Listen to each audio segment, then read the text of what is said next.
নমস্কাৰ নিউজৰ বাতৰিলৈ স্বাগতম জনাই ষ্টুডিঅ'ৰ মজিয়াত মই উৎপল দাস আজিৰ বাতৰি অনুসূচিত জাতি যুৱ পৰিষদ যোৰহাট জিলা নগৰ সমিতিৰ উদ্যোগত শিল্পী দিৱসৰ উপলক্ষে এভাগী বন্তি প্ৰজ্বলন কাৰ্যসূচী অনুষ্ঠিত হৈ যায় নিউজ ডাইৰেক্ট ৰিপৰ্ট অনুসূচিত জাতি যুৱ ছাত্ৰ পৰিষদ যোৰহাট জিলা নগৰ সমিতিৰ উদ্যোগত শিল্পী দিৱস উপলক্ষে বন্তি প্ৰজ্বলনৰ এক বিশেষ কাৰ্যসূচী অনুষ্ঠিত হৈ যায় উল্লেখযোগ্য যে সমগ্ৰ অসমৰ লগতে যোৰহাটতো উদযাপন কৰা হয় শিল্পী দিৱস যোৰহাটৰ বিভিন্ন শিক্ষানুষ্ঠানৰ লগতে দল সংগঠন আদিয়ে এই মহান শিল্পীজনক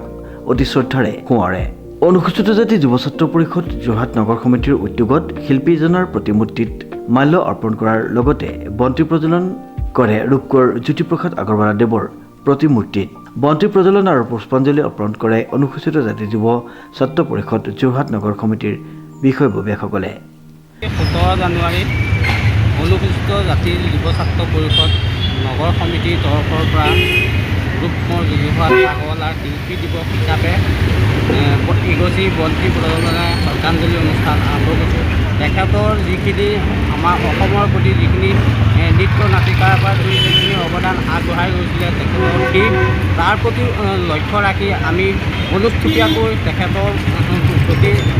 থাকিবলগীয়া যিখিনি প্ৰেৰণা আমি পাম বুলি বা ভৱিষ্যত প্ৰজন্মই তেনে প্ৰেৰণা পাব বুলি আমি সৰুকৈ হ'লেও তেখেতৰ ওচৰত আমি চিৰকৃতজ্ঞ হৈ ল'ম আৰু তেখেতৰ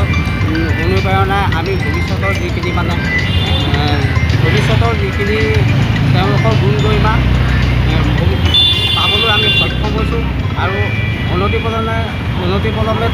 ভৱিষ্যতৰ যিখিনি আহিবলগীয়া প্ৰজন্মও সেই অনুপ্ৰেৰণা পাব বুলি তেওঁৰ ওচৰত আমি কৃতজ্ঞতা হৈ থাকি এই বন্তি প্ৰজ্বলন আৰু শ্ৰদ্ধাঞ্জলি অনুষ্ঠান আমি